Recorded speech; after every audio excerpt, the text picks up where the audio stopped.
want more people to join. If you have a hive, you're registered, we definitely want you on this.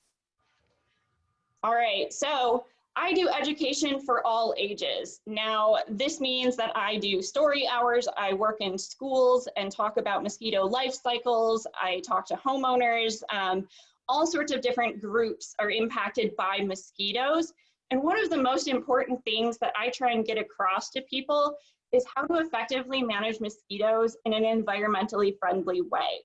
So the reason for this is that we do service requests. So we have technicians that go out to people's citizens' houses, and 90% of these service requests have to do with container breeding mosquitoes.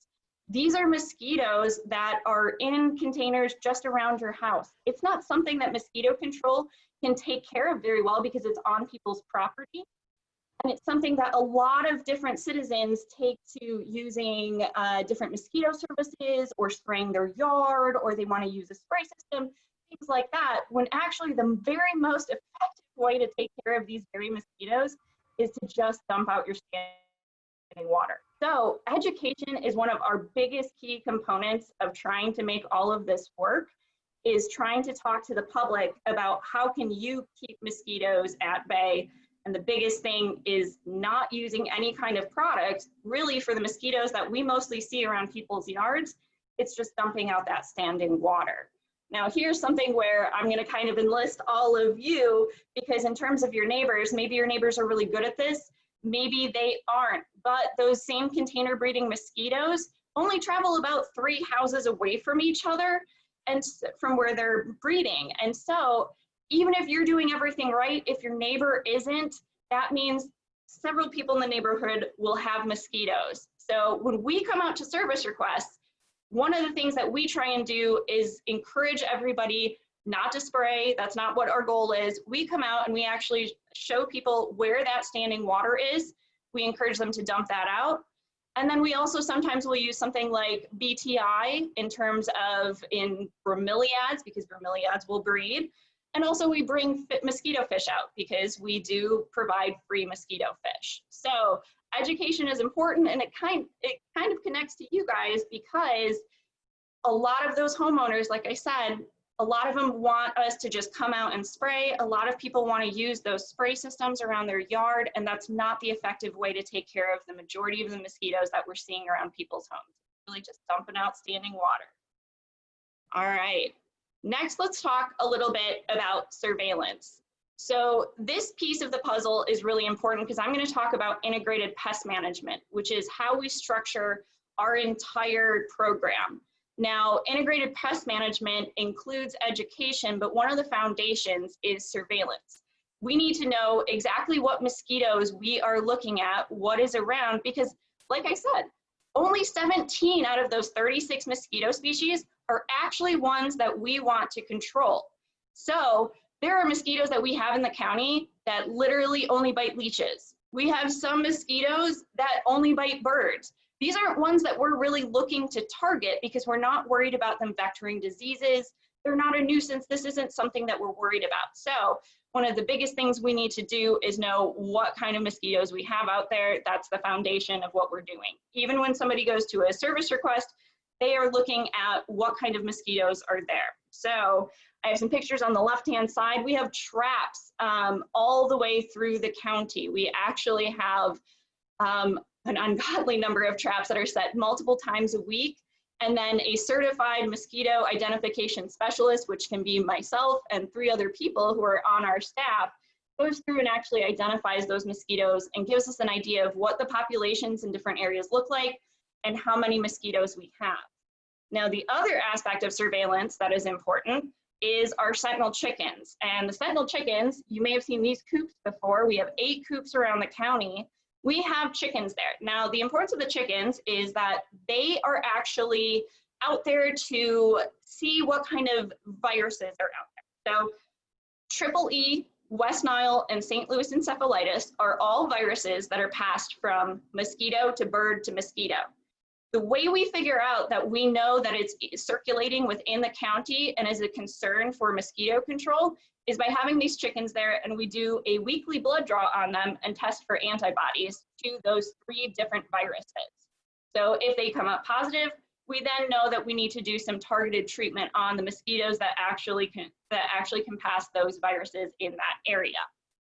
Now, don't worry about the chickens, because the chickens actually do not experience illness from any of this.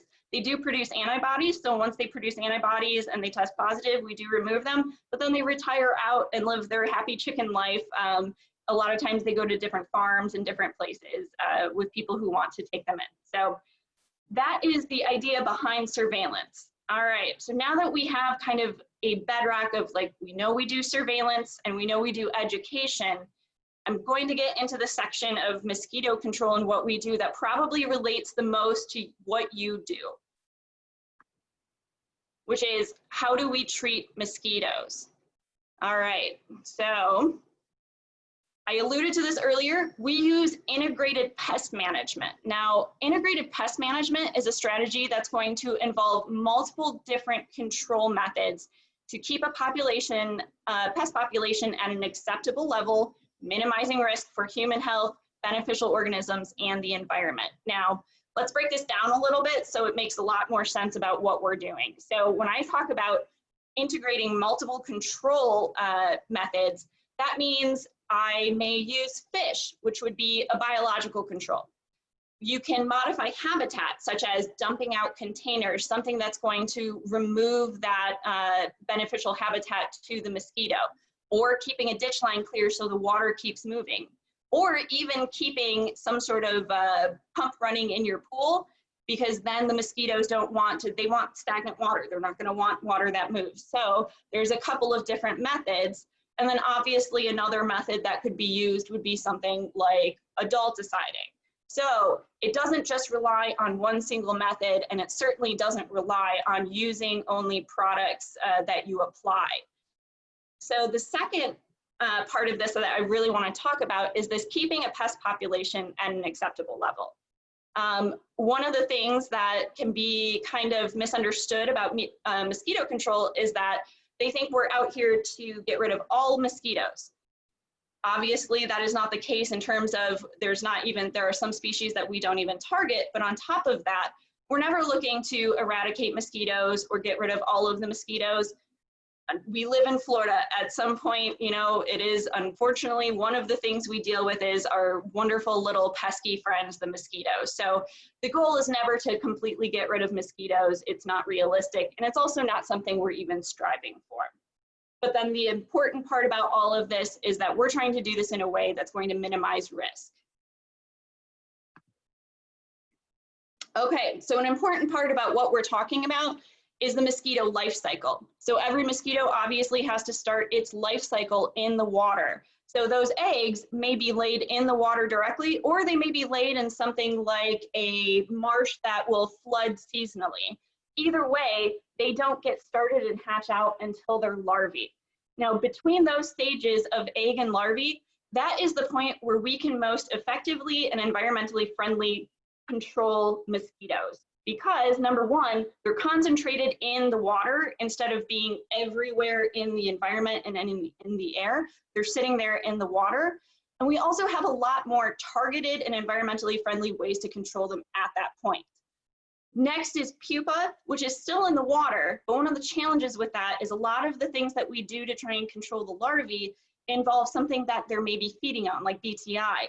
A pupa doesn't actually feed on anything. It just kind of swims around in the water. So there are ways to control pupae, such as dumping out standing water, but they're a little harder to control. And then obviously, once it becomes an adult, that's when they can become a nuisance. That's when they can spread disease. And that's when they're scattered a lot more in the environment. The other thing to think about is once it's an adult, every single one of these mosquito species has a different time of day that they're actually active. So when we talk, we're going to talk a lot more about fogging in a little bit.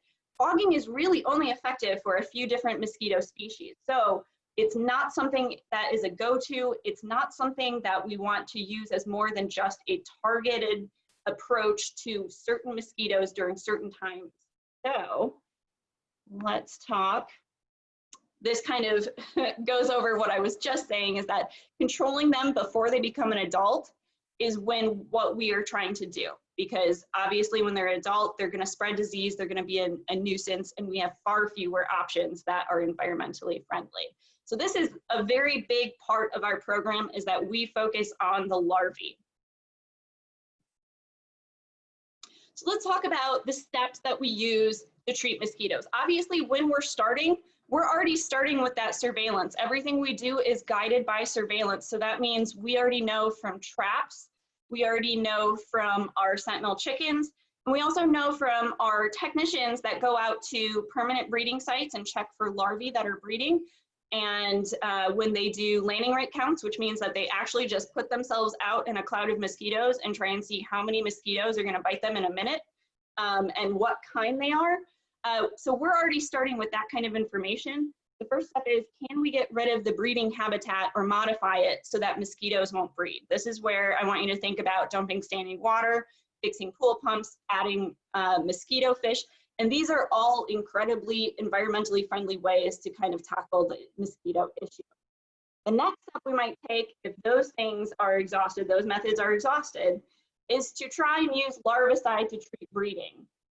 So again, mosquito populations are concentrated in one spot when they're larvae, and that's in the water. And this is when we're going to be the most effective at getting the most mosquitoes. And like I said before, adulticide is a targeted treatment. This happens when we have presence of mosquito-borne viruses, or when there's high populations of a very concerning mosquito species.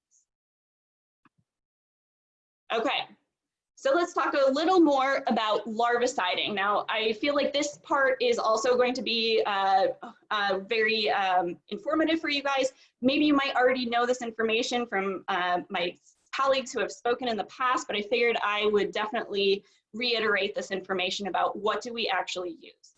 So the big hitters that we normally use quite a bit would be BTI, which is Bacillus thuringiensis israeliensis, and BS, which is Bacillus sphaericus. So you may have heard of BTK, which is actually Bacillus thuringiensis kerstaki, and that one is targeted, that is a soil bacteria that is targeted towards caterpillars, Lepidoptera, any kind of moth or butterfly. Bacillus thuringiensis israeliensis is a soil bacteria that is specific to only mosquitoes and black flies. Now, the reason why this works is because mosquitoes and black flies have a very different gut pH. So when they feed on this bacteria, it produces a crystal-like structure that actually, once they ingest it, it rips them open from the inside. It's a very rough death for them, but it's very effective. So we typically will use BTI, and Bacillus sphaericus is actually even more specific in terms of what it can control, which it really only controls Anopheles and Culex mosquitoes. It doesn't control the other mosquito genera quite as well. So these are two incredibly, not species specific, but insect specific ones that will focus on mosquitoes and are not going to harm anything like your bees or any kind of other wildlife. Now, how do we apply this? We apply this, you can see that there's a truck that looks like a fogging truck that I have a picture of. This is actually a fairly new technology that we have where we make basically a liquid version of BTI, and it produces a small droplet. And once we do that, those droplets are able to get into containers a lot more easily. But this is not our actual fogging truck. This is called our A1. So we do sometimes use that, and that's kind of a new technology. If you are on the beehive list, you may have gotten an email or a phone call in regards to this if that's been in your area, and it'll be worded a little bit differently where they'll talk about a larviciding truck. So when we talk about that, this is what we mean, and this is where we're using BTI. Another misconception is that we might be trying to aerially spray, but the helicopter is really only used for using this larviciding, and this is over large areas that are really difficult for our technicians to get to by foot. So we don't have an aerial spray program. When you see that helicopter out and about, they are putting out larvicide, and it's always a granular product, never a spray. And he also it looks like he flies really crazy. And the only reason for that is because to be able to avoid drift and keeping everything in just the area he wants to be in, he flies really low to the ground and he banks incredibly high so that he doesn't go over neighborhoods or other areas. So if you've seen our helicopter, it's kind of distinctive. It looks like that big glass bubble on the front, and it's red. That's what he is doing. He is applying larvicide. Now, the next larvicide that we do use is methoprene. Methoprene is an insect growth regulator, and this is actually an analog to juvenile hormone. Juvenile hormone is the hormone in insects that allows them to go from, it kind of regulates them going from instar to instar and through their life stages. When an insect is bathed in juvenile hormone completely, it's going to, such as with the mosquitoes, they're going to stay in that larval life stage. They might make it to be a pupa, but they're never going to complete that life cycle. So this is one that I want to talk about a little more, because whereas BTI and BS are specific to mosquitoes and black flies, this is one where you may have heard about it before, you may have read about it, and you may have concerns. So I want to talk about it a little more with you guys. So with methoprene, the risk is fairly low for any kind of bees because methoprene does not work on adult insects. This only works on the juvenile insects that are trying to go from one life stage to another. So if your bees are flying in an area and they pick up some water where we've applied methoprene, it does not harm any adult bees. Methoprene, however, because it's a juvenile hormone mimic, can affect other insects in larger quantities than what we put out. So that's the important part. If you, at the rate that we put it out for mosquito control, it would take roughly 100 times or 105 times the rate that we put it out to start affecting other insects and organisms. So it's a very low rate. Even if I take mosquitoes that are in methoprene, if I take them out and put them in regular water that's not treated, they will complete their life cycle as they normally would. But I did want to bring this up a little more in case you had more questions about it, because I know this is something that maybe you've read about and maybe you have concerns. We do use it. However, the risk to bees is fairly low. Now, if you are concerned, one of the things that would mitigate a lot of that risk is if you keep water near your hives. So a lot of the water that's going to come into your hive from your bees, if you make sure that you just keep a clean water source right near them, they're not going to be taking tons of water and have a concern of going out 5 miles and maybe going into one of the swamps that we've treated to use it. And again, all of these BTI, BS, methoprene, these are all going to be used in large swampy areas, things like that, where we're not able to get in there. Okay. So let's talk a little bit about adulticide, because this is one that definitely can affect pollinators and bees. So we'll come right out and say it.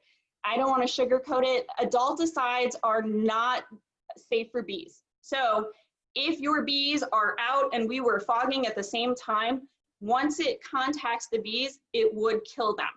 So we do a couple of things to try and mitigate this risk. Number one, we always fog only from 2 a.m. to 6 a.m. And this is precisely to avoid people and pollinators. Your bees during 2 a.m. to 6 a.m. should be in the hive. We're trying to avoid any kind of interaction between as much as we can. So the other thing that we do is adulticiding is based on this surveillance, and it is just a targeted treatment. So this is one of the other ways that we try and reduce the risk. You may have grown up in a time in Florida where with mosquito control, maybe fogging was on a schedule and they just fogged up and down the county willy-nilly. Maybe you've been around in different areas where adulticiding is done overhead aerially and it's gone everywhere. That's not the case here in Pinellas County. We do not aerially spray. We do not have an aerial spray program. All adulticiding is done by truck. And the other thing is, like I said, this is based on surveillance, and this is only a targeted treatment. So I told you about most of our citizens, when they have mosquito issues, it's going to be that container breeders with standing water. Now, those container breeders are active during the day and at dusk. So when we talk about adult deciding, that is not done for those container breeders. We use all the other methods in terms of encouraging people to dump out standing water, treating with BTI, things like that for our actual container breeders. And that's important because one of the things that most people expect is that maybe if a whole neighborhood calls us, they think maybe that's going to elicit fogging. That will never elicit fogging. Fogging is not done based on how many people call. It's not done based on any kind of schedule. It is only a targeted treatment when we find out that we have virus in the area, or if we see that a mosquito species that can carry virus is a really high population, which puts you at risk for having mosquitoes not only bite an infected host, but then transmit that to people. That's when adult deciding is done.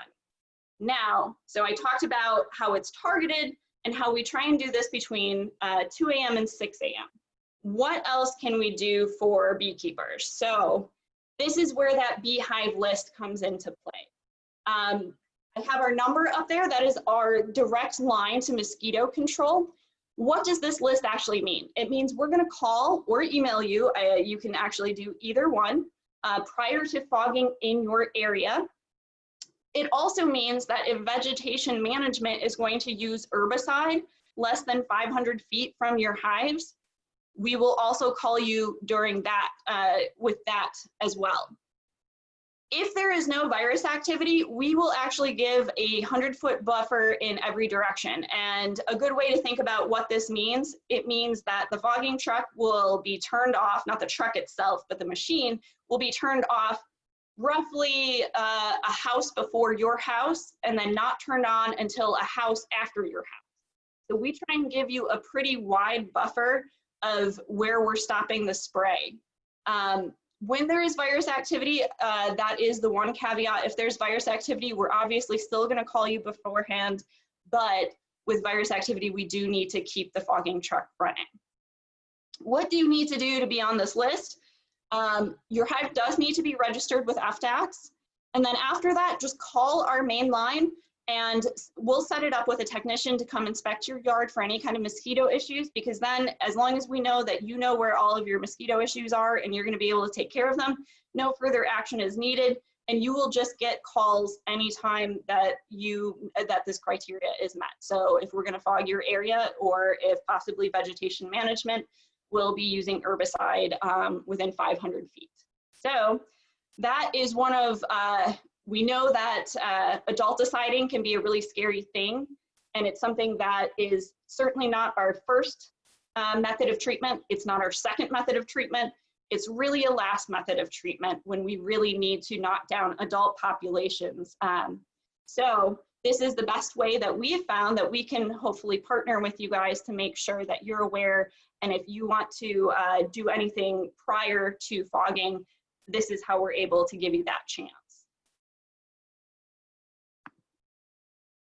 Okay, so what's next with Pinellas County Mosquito Control? We try and partner with you guys a lot, but one of the things that we thought about doing, this kind of came up from one of our technicians who actually does keep bees on his own, was for us to keep bees ourselves. Now, you might think, why on earth would mosquito control keep bees? And I will tell you that, number one, it's actually, it's fun. It's something that a lot of us are interested in.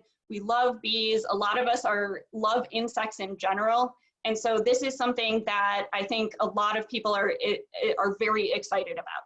Now, the other reason why we're keeping bees is for those that maybe aren't as excited about bees or as excited about insects. We have all of these not rules necessarily, well, rules in place where we tell them that you need to do this when you're fogging, you need to do X, Y, Z. And for a lot of people, when you just have a rule, it's like, yeah, okay, we'll do that, we'll do that. But if you get somebody involved and seeing what it takes to actually keep bees, and if you get somebody involved who actually learns to maybe even like or love the bees and other pollinators, we're hoping that maybe our staff, some of the staff will go from just following what they're told to do to actually really understanding why we're trying to do these things and the importance of it. And maybe they can generate their own ideas of how they can help. So what are we doing? We have currently got 2 hives. Now, the main hive that you see all the bees on, the center picture, is obviously from, these are both swarms. So the swarm that we originally got, we had to cut the comb out of that swarm box and then move them into the hive body. And that's that middle picture. You can kind of see the plank of wood going up to try and lead the bees back up to the hive that hadn't quite gotten up there yet. We have our second swarm that we have captured relatively recently, and they're doing really well. And we're in that painful process of actually moving them 2 feet, 3 feet a day across the yard. So we are in that process. I know there was a question in the newbie meeting about how do I move my bees? Well, we are doing it the slow way, it sounds like. And it's taking a little bit of time, but they're on their trek over to where the other beehive is. So this is something that's very exciting for us, and we are going to plan on registering our bees. The original swarm that we captured, we did try and requeen already. However, shortly thereafter, we saw a queen cell, so we're not really, we don't really think that took. So we're gonna have to try that again, especially probably once we get this other swarm moved on over. But I wanted to introduce you guys to this aspect of what we're doing. We're really excited to start keeping bees, and we're hoping to continue to partner with you guys even further.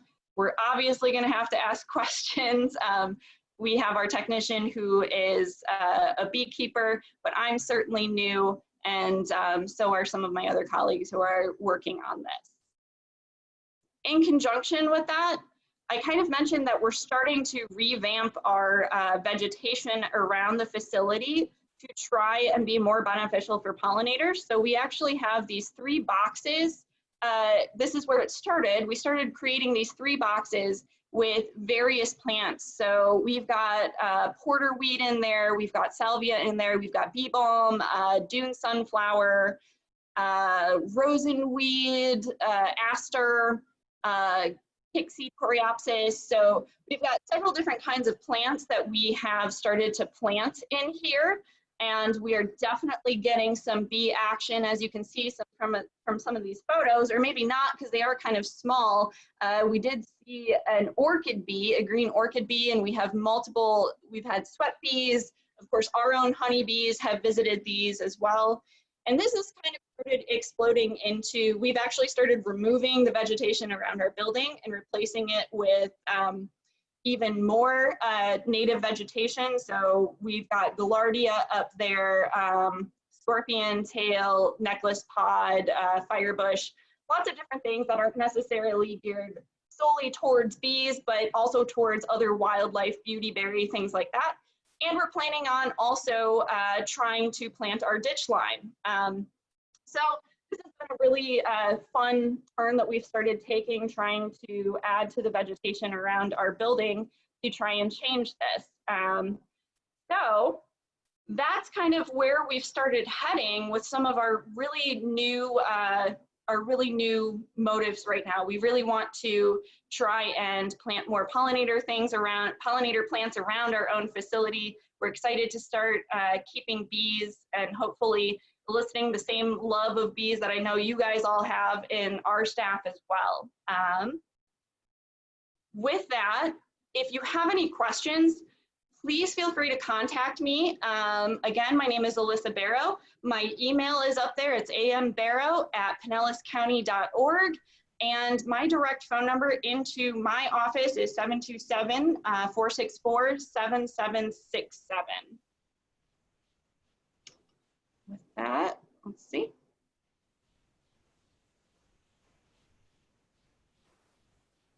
All right. I'm not sure, do we have time for any questions, or do you guys have other business?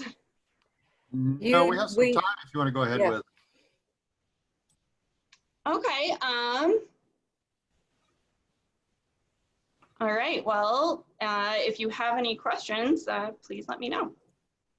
Yeah, thank you for your talk. I'm Linda, I'm the secretary. There is a question in the chat box.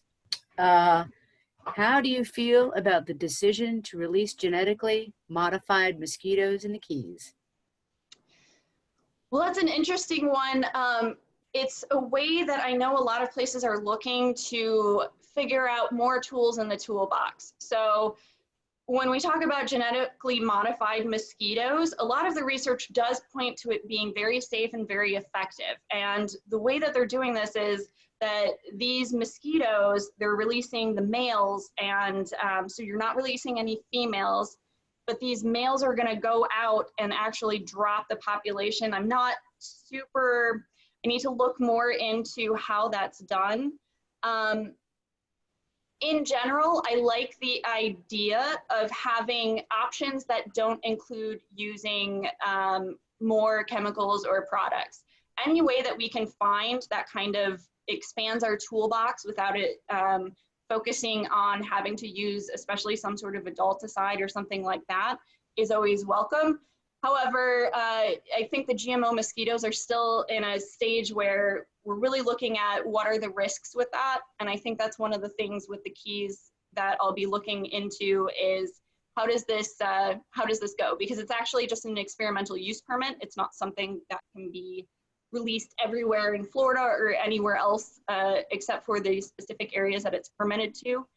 So I'm interested to see how things go in the Keys. I want to see it being effective. And I know that they're doing a lot of research into what kind of other effects it might have, what kind of impacts it might have. So I'm interested to see how it goes, but I haven't made up my mind on it. So I guess that would be the long answer of that. All right, I've got the chat up. I see how many other mosquito boards as advanced and yourselves. Sorry,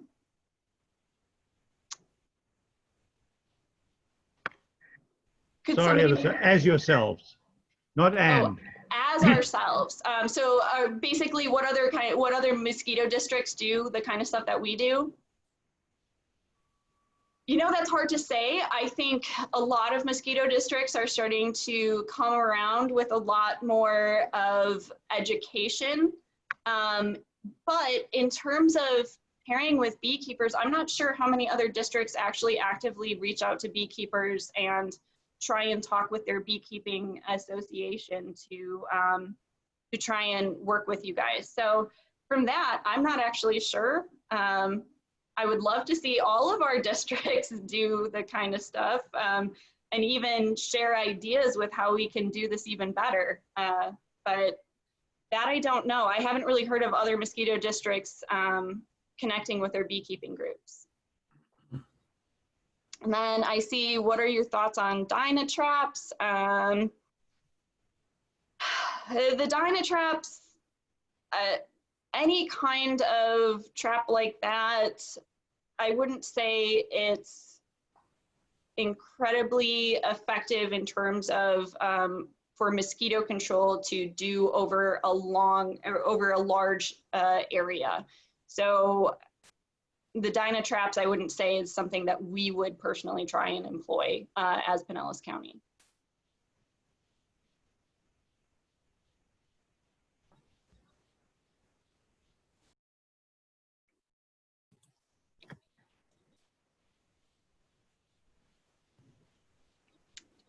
Anyone else?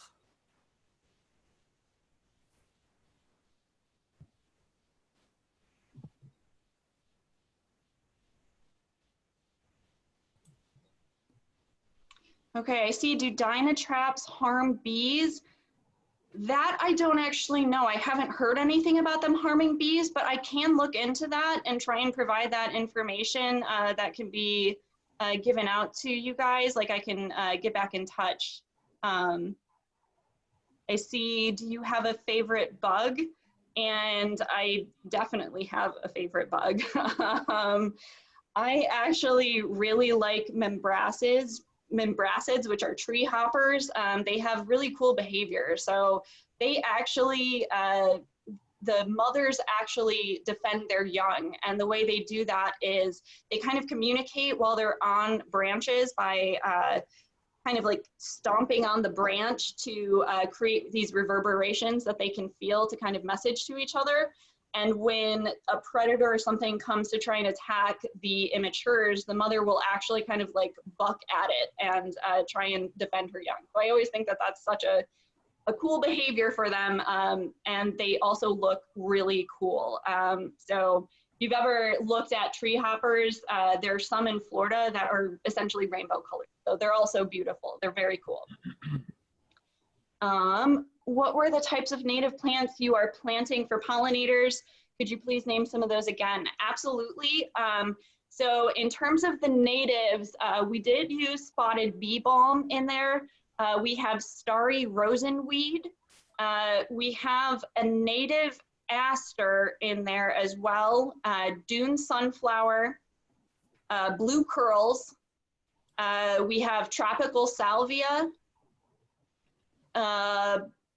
Porterweed, which you have to be careful with. There are some non-native porterweeds. I believe the species on this one is Jamaicensis for the native blue porterweed. We're also doing Gaillardia, necklace pod, tick seed coreopsis, and scorpion tail. I think that probably hits up a lot of the different plants that we've planted so far. Also, in some areas, we are doing the powder puff mimosa as well.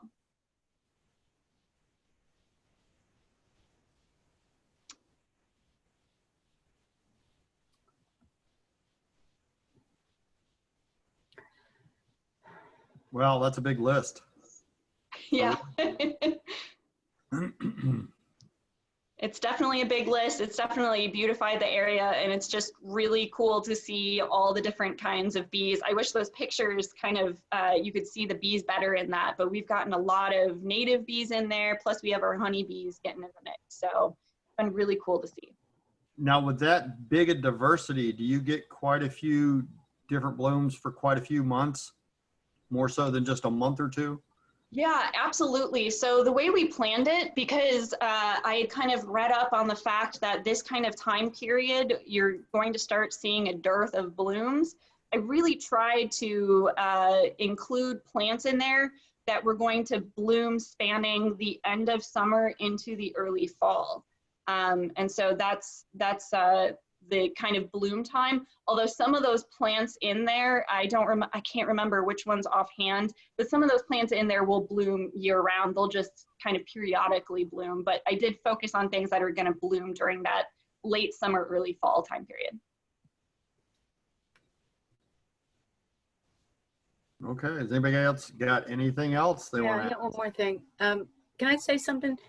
Thanks for talking, Alissa. I'm not sure if every year I have you guys come out and inspect my property. And I just wanted to tell everybody that I call and they come out like the very next day. And of the two or three different people who have been out here over the last, we've had the house, this would be the third year coming up. They look around the property and they inspect everything. I've got rain barrels and big areas. And they go over to the neighbors' houses within, I think it's 200 feet. And I just wanted to put a big plug in for anybody who's concerned about a mosquito issue, that they're here. What they're here for is they're here to come and help us if we're having a mosquito problem. And I kind of wanted to say thank you for talking for us tonight and with us, and to give you guys a big thumbs up, because they've got great attitudes and they're always really fun to come out, and they love seeing everything that we're growing, and they help us get rid of our neighbors' mosquitoes. Thanks. I really appreciate that. Thank you. I'm certainly going to pass that on to our staff. Yeah. Thank you. Yeah, you guys, they're always great. Thank you very much. So I have been dealing with you guys since the conception of this bee club, and you guys have been great and positive and helpful and ongoing, and it's just refreshing that you guys are in the bee loving mode, especially when you could just be putting out a bunch of pesticides. I mean, you don't always go the cheap route, but you are going the long distance for the county and the beekeepers, which we're a small part of the county. So I applaud y'all and thank y'all very much for what all y'all do year round.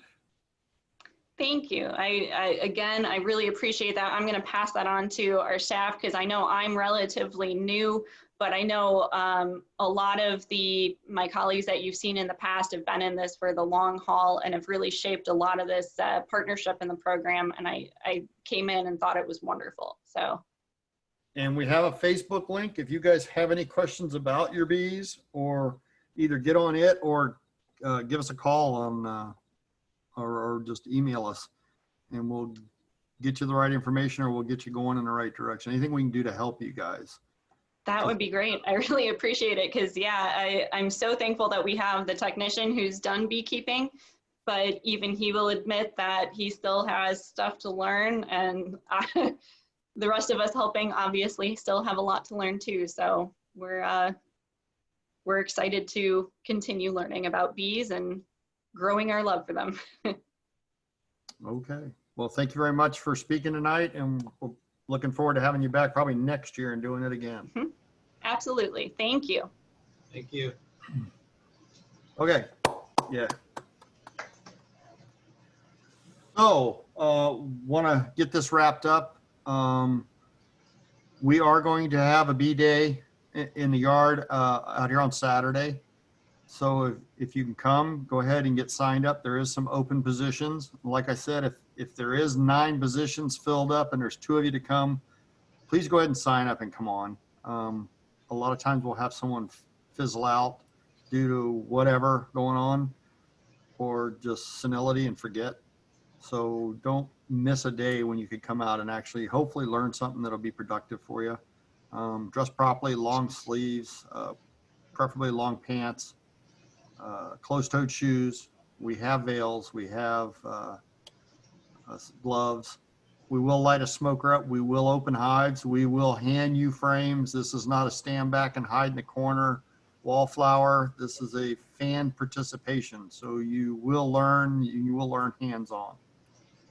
So come out. Jim does a great job taking care of the yard, and Maura and her husband keep it mowed like a golf course. We're just fortunate. The college has been great with us. We can't say enough about the college, letting us keep our bees there. And well, we were able to get in there and use their facilities in their buildings. But hopefully someday that'll open up.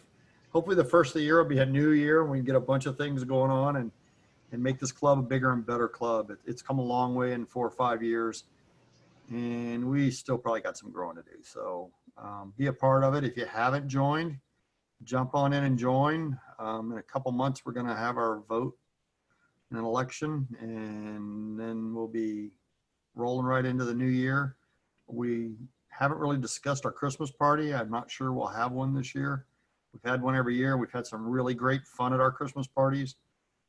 If we don't have it, it's going to be a sad, sad night for me, I will tell you. We usually have about 45 people there, and we usually have a ball. So if we can have it, we will probably try, but it's not looking good so far. So we will update you on that next month when David Westerfeld comes and talks to us the same way online. We'll just zoom it in here. So I want to thank you. Is there anything, Nathan, that I'm forgetting? Or I did see you on the iPad. So I saw you in 2 different places at one time. That was cool. Yep. So we just got an iPad so we can do more with our Facebook postings and stuff. So I'm excited about that because that's neat. Angela and Derek are going to come out and video some of the stuff at the bee yard on Saturday so we can post it. So if you haven't been on Facebook Live, go on there and check that out. We're probably going to put a few things on our regular line. So keep checking out. Go there and check out a few other things we've got going on, and we've changed the face of it in a few other pages. So go on there and look around. Don't just skip around or go to the bee removal page. Check us out. Derek, we're good?